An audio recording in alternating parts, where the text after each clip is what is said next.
All right, so let's just get right into it. So I'd like to start with a land acknowledgement. I'm working from the Burnaby campus today, but would like to acknowledge the lands on which all three of SFU campuses reside. So Simon Fraser University campuses are located on the unceded traditional territories of the Squamish, Musqueam, Tsleil-Waututh, Katzie, Coquitlam, Kikite, Kwantlen, Tzimaimu, and Tsawwassen peoples. And we are grateful to work on these lands. Before we get into the application process, I will be touching on a few things that you should note if you are hoping to apply for exchange. And I will start with the eligibility criteria. So students must meet all the standard eligibility criteria by the deadline that they are hoping to apply for. So this includes, number one, you should be an SFU degree seeking student. You should have a declared or intended major minor, have completed at least 36 units by the time of application, and at least 12 of these 36 units must have been done at SFU. Please note that FAL or FANS do not count towards the credit requirement, and you should have a minimum of 2.67 CGPA, and this can be up to 3.5 CGPA for some institutions to be eligible to apply. The next thing I want to touch on is the CGPA appeal. So you must meet at least one of the eligibility criteria to be eligible to apply for the CGPA exchange eligibility appeal. So the criteria are, number one, I have encountered unique circumstances that have affected my previous academic performance and are unlikely to affect future performance. Two, I have a CGPA of below 2.67, but have achieved a term GPA of 2.67 or higher in each of the past 2 full-time terms at SFU, or over the past 18 units at SFU, that is if you're studying part-time. So if you fall under one or both of these categories, you will select this when you're applying for the appeal. Just note that this application is separate from the actual exchange application, and you must wait until your most recent grades are released. So if your fall 2022 grades have been released, then that is what you will be referring to be able to apply for the appeal.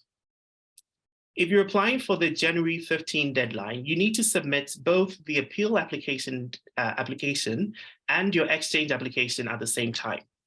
If you're applying for the January 25th deadline, you should find out your results beforehand, but it will be shortly before, so we recommend that you work on both your exchange application and your appeal application, but you should submit your appeal application by January 15th. Note that the application is online and the link is via the eligibility webpage, and the CGPA requirement for specific institutions cannot be appealed. So if an institution has a 3.0 requirement, you cannot appeal that eligibility. You have to have it has to be a 2.67 requirement for you to be able to apply.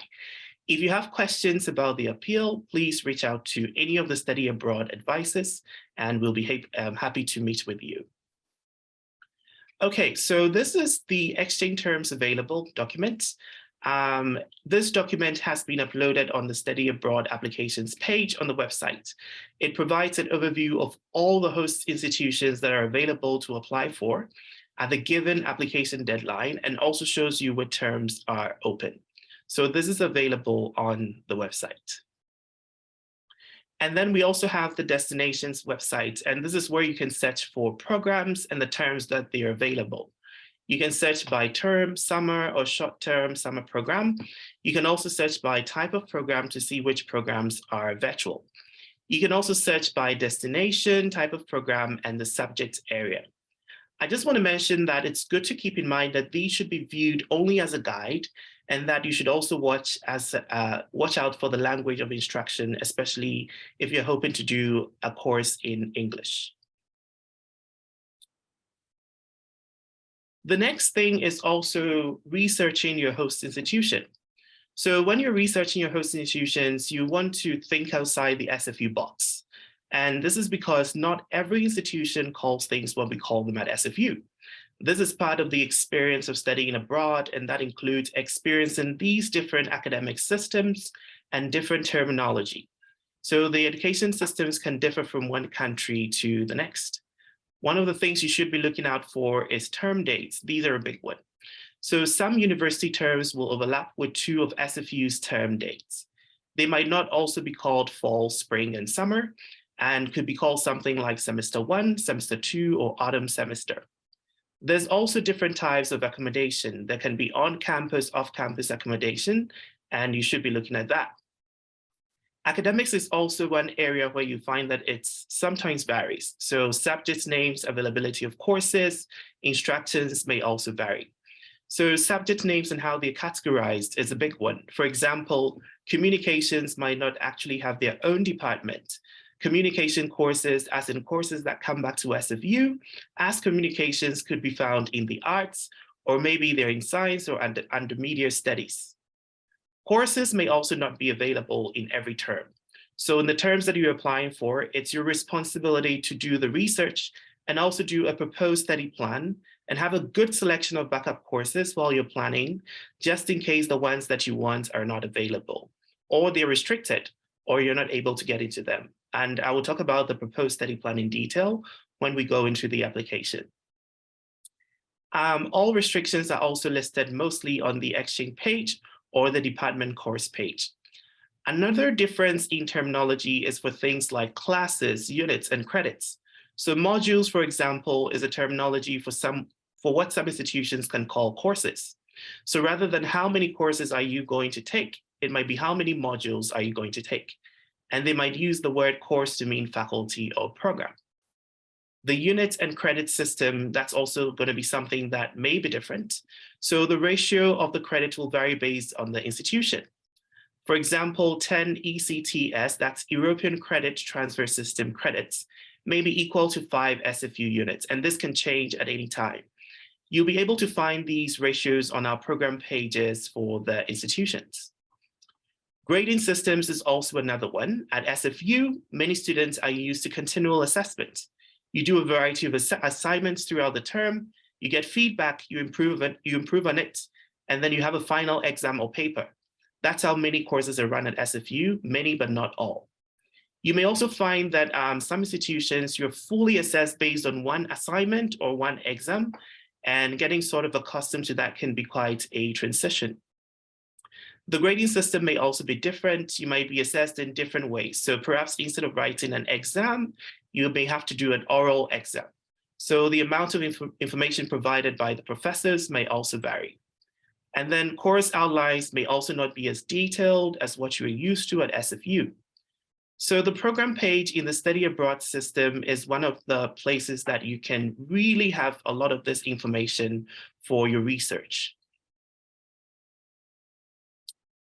Okay, so after you've done your research and you're finding institutions that look interesting to you, there are some things on the page that you have to pay close attention to.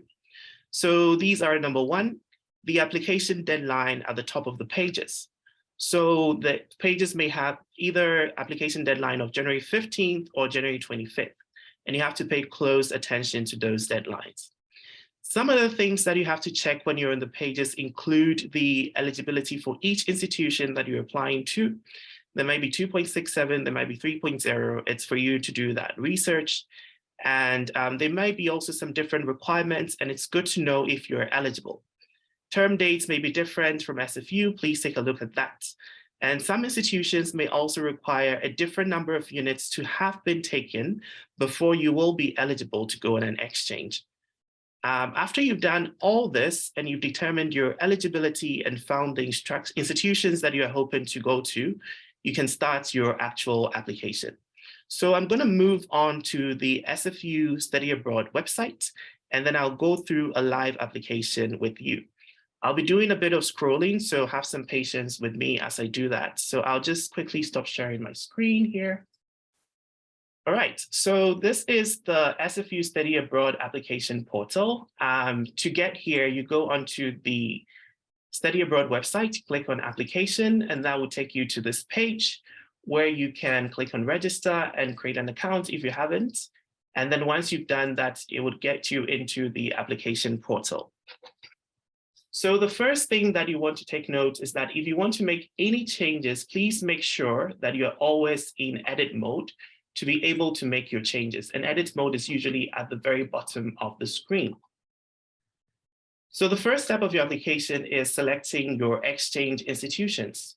So just before you start, you can simply click Add Item and you can select your institution and your term that you want to apply for. So as you can see, I have two choices here. If I want to add another one, I just click on Add Item, and then it would give me my third choice. I can select the program. Say I want to do Aalto University in fall 2023. I have that here. If you want to make any changes in the preferences, you can easily switch them this way. So yeah, that's one of the ways that you can do that. Another thing to keep in mind is that if you're applying for two separate institutions for two separate exchange terms, you must complete and submit two separate applications. One other thing to note is that, as I mentioned before, some institutions have a deadline of January 15th and others have a deadline of January 25th. If in your application you're applying for only fall 2022, but you have one institution that has a January 15 deadline, and you have two, that have a January 25th deadline, please make sure that in your application, the January 15th institution deadline is your first choice.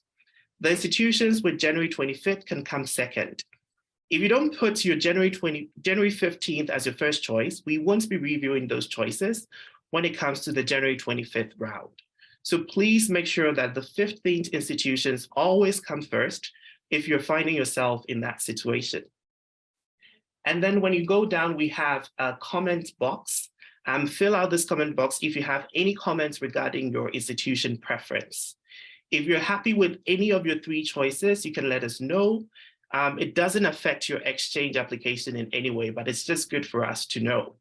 And then right at the bottom of this page, we have a little checkbox that shows that you've read through the entire eligibility application, eligibility criteria, and you understand the terms of your application. So once you click on that, you can save your changes, and then you move on to the next page. So the next page is with COVID-19 considerations. Please make sure that you're reading and considering these carefully. Things could change at the last moment, and it's really important to weigh all options when you're planning for your study abroad. There are a few things that we flag for you as part of the application process. So as the global pandemic continues to create uncertainty for universities worldwide and for the feasibility of international travel, we ask that you do not purchase any flights or make any non-refundable arrangements for your proposed exchange due to the possibility of further in-person exchange cancellations. And read all program documentation carefully and ensure that you are comfortable with the terms and risks. Please be aware that there might be a higher degree of uncertainty regarding access to courses and to accommodation at your host institution. And then carefully review the COVID-19 and Study Abroad webpage for additional information and considerations. And once you've done that, you can click on Edit and then let us know that you accept the changes and save. You accept the terms, and then you can save. Okay, so the next thing is your academic documents. With academic documents, the first thing is your reference letters. So for this round of applications, we do not require that students will upload a reference as part of the exchange application process. You only need to indicate that you have someone who is willing to act as a reference if they are ready to do so at a later date. So you contact an SFU instructor or professor to let them know about your exchange application and a potential reference request, and if they are willing to be your reference. Also, please note that some institutions have different processes and requirements for references. So some institutions, for example, may need more than one reference. Some have reference requirements where they have their own reference form, and others would also have you fill out the reference within a week of your nomination. So these are important that you let your professors know ahead of time so that in the case where you are asked to submit a reference, they can do that within the time frame stated.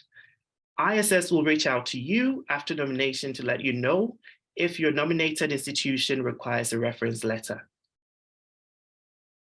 So after you've done that, I'm just going to click in edit mode so that we see you can, so after you've done that, please click that to let us know that you've spoken to at least one SFU professor who has taught you to be your reference, in case you are asked for a reference. The next document is your SFU advising transcripts. Now that your fall grades have been posted, you can upload your most recent SFU advising transcript. And please make sure you upload it so that it shows your academic record by term and subject. A reminder to check that your fall grades are posted by the time you upload your advising transcript. And instructions on how to download the SFU advising transcript are on this link. So you click this link, it will take you to that page. Please know that co-op official and unofficial transcripts are not accepted. It has to be your advising transcript. And then if you have any other transcripts from other post-secondary institutions, it's strongly recommended that you add those as well.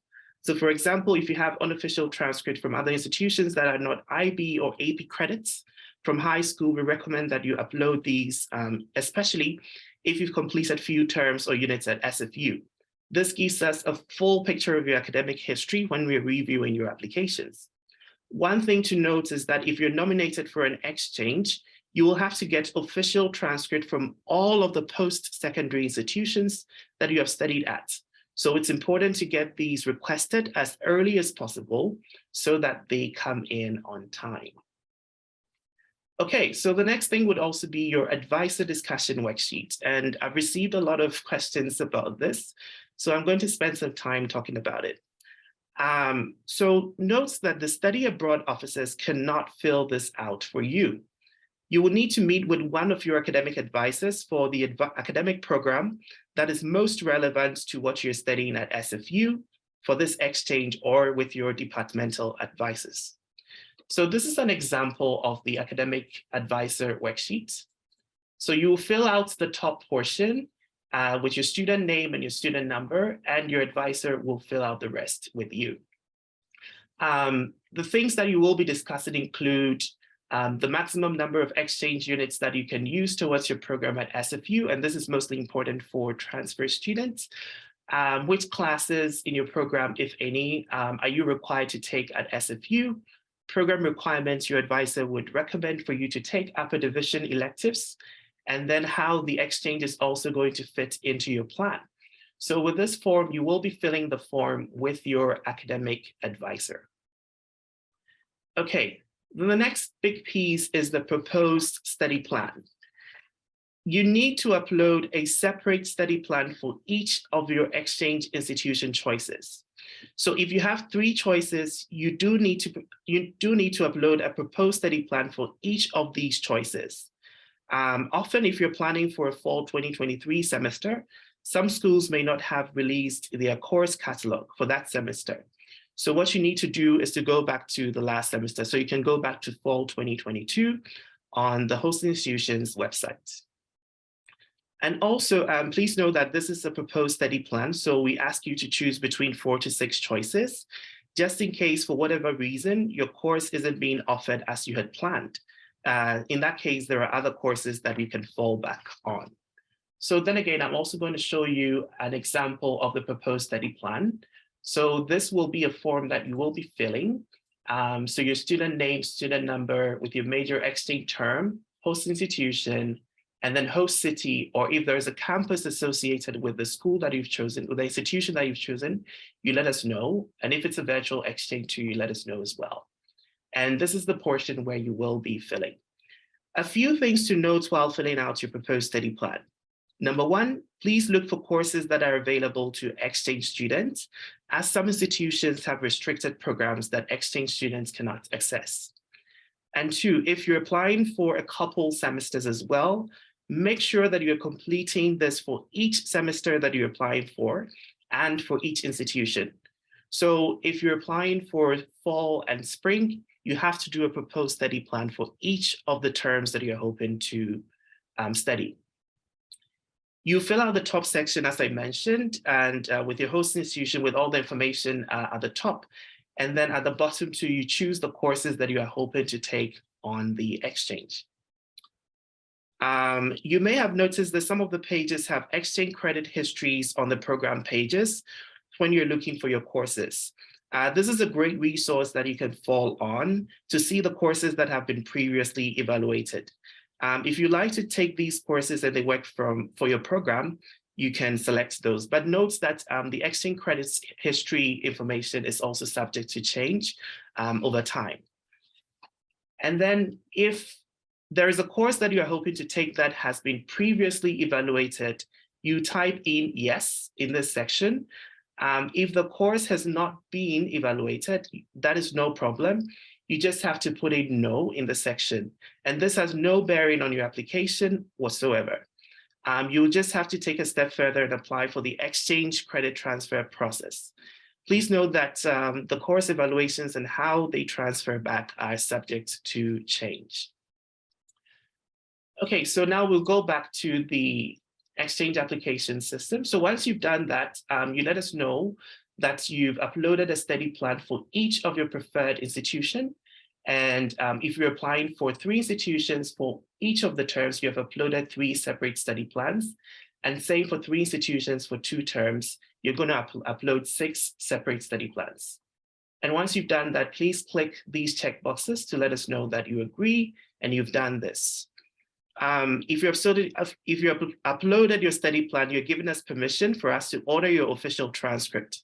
So this means that you've cleared all the fees on your accounts by your deadline, and that any other accounts or any other blocks on your accounts are cleared.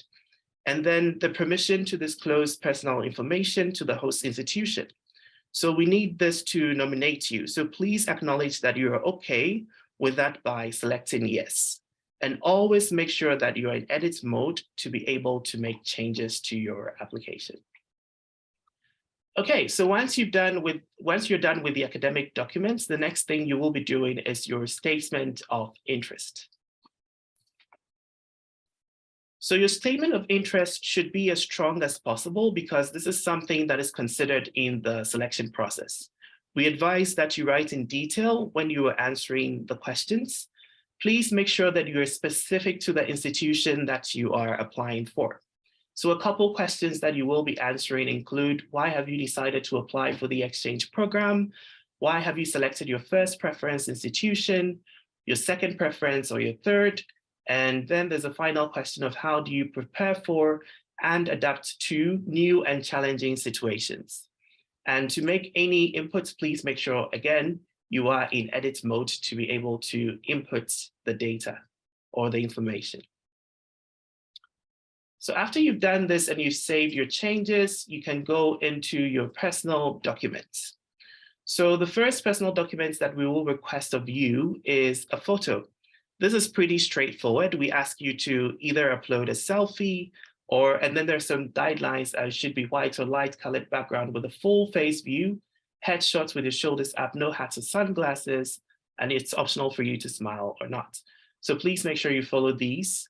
And then the next thing is to scan and upload the photo identification page of your passport or travel documents. And please keep in mind that you're responsible for ensuring that your passport is up to date. And in some cases, it may need to be valid for 6 months after you return to Canada. It's also important to note the expiry dates in your passports. And if you do need to renew it before you go on exchange, please start planning for that.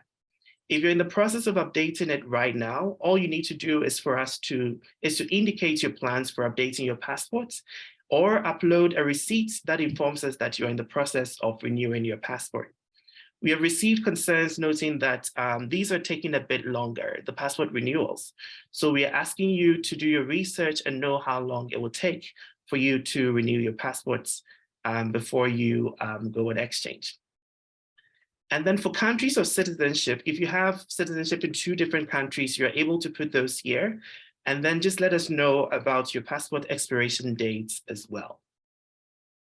So once you're done, also remember to be in edit mode to make any changes to this section. And then there's also the language background. If you have a background in the languages of any of the host institutions to which you're applying, even if you plan on taking courses in English, you can comment on the box below. In the case where you don't have a background in the languages of any of the host countries to which you're applying, please leave the comment box blank. Language background is not expected for most of the destinations. So once you're done, you click on this checkbox and then you save your changes. The next section is your emergency contact information. So emergency contact portion of the application doesn't necessarily have to be a parent or guardian. It can be anybody you trust and are comfortable with to act as your emergency contact. If you have an English-speaking contact that is preferred, you can indicate that on here as well.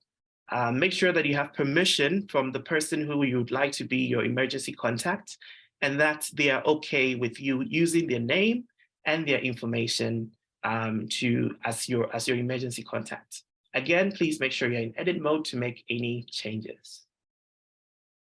If you want to add another emergency contact, it's as simple as clicking on this button. All right, so the next thing is the consent to disclose personal information. Completing this information is optional, but it's strongly recommended. This is basically letting us know if you're comfortable for other people listed in this section to inquire about information on your exchange. So you can let us know who you want us to disclose information to. We do have additional consent information that you can sign up to.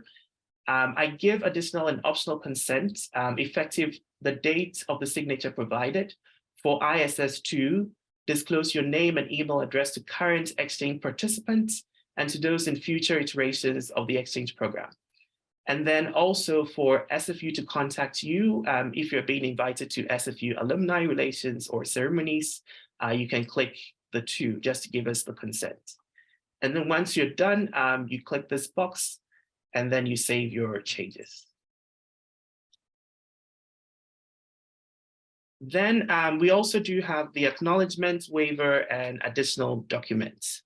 So for this section, if you have any extenuating circumstances that you like the selection committee to know, you can upload it here. So that you will upload in the additional documents section of the application. And you will also download the SFU Outbound Exchange Student Waiver and Release form. So I have a sample of the form here. So this is an example of the waiver form. You will fill out the waiver with your name, your current address, your student number, your postal code, and then the region. Please make sure that as you're filling the form, you put in your initials and then you sign the form. This form has to be submitted to the ISS office by the deadline of the application date you have selected. So if you're applying for the January 15 deadline, this form has to be submitted by January 15th. If it's January 25th, it has to be submitted by January 25th. Please make sure that you submit it by the deadline. If for any reason you can't submit the form by the deadline, please send us an email so we can see what other provisions we can make for you. There are some instructions that come with filling out this form. Please print the document in color in 8.5 by 11, which is its original letter size, and double-sided is preferred. Read through the form and write down your initials in the boxes, and then come down and sign the form. The waiver form also has to be handed in hard copy, and you have until the deadline of your application to hand to ISS, so you bring it to our office. And when you're signing, you need to handwrite this in ink, write your legal name also clearly. Please know that you need to sign this form in the presence of another person who can also sign this as your witness. Your witness needs to be over 19 years of age, but they will also need to handwrite this in ink and also write their names clearly. So make sure your waiver is printed in color and it's 8.5 by 11 and double-sided is preferred.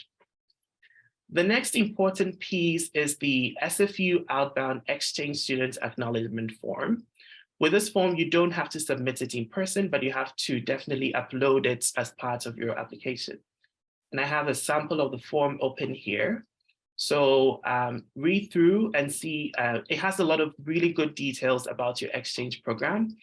And then once you've read through and consent to the information here, you will fill out the form and then attach it to your application. If you're below 19 years and you have a parent and guardian, they would have to fill this portion of the form for you. All right, so the next thing is also the Suite of Study Abroad Awards. These are funding to support students participating in a full-time formal exchange program through SFU, and there are awards valued at $1,000 to $2,500 Canadian dollars. You can only receive one award per application, and awards are given out based on a combination of criteria. So that includes academic standing, involvement in international activities, and responses to application questions. You can read through this page to determine if you're eligible for the Suite of Study Abroad Awards. As you scroll down, you'll see some awards and the value they carry. The award application deadline is also the same as the exchange application deadline that you're applying for, and the eligibility requirements is all posted. Please read through just to determine if you are eligible. If you're applying for a full-time in-person exchange, you are likely going to be eligible for an IMA award. So these are the International Mobility Awards. So please don't assume that you're not eligible. If you determine that you are eligible and you want to apply, please click the checkboxes below and apply for the Suite of Study Abroad Awards. So I would encourage you to scroll down to this page and see which awards you are eligible for. So the next stage is to fill out the referral information. And this is just information that ISS is requesting from you, just to have an idea of how you got to know about the exchange program and other information that's relevant to your exchange. And once you're done, you can review and save your application, and then you can submit your application. The notes from ISS section is where we would communicate with you should there be any follow-ups that we require from you after you have submitted your application. All right, so the next big piece of the exchange that you should know about is exchange credits. Exchange credits are different from transfer credits. All courses that you take on exchange will transfer back to your SFU record as exchange credits, as long as, number one, you pass the course according to your host institution's definition of pass.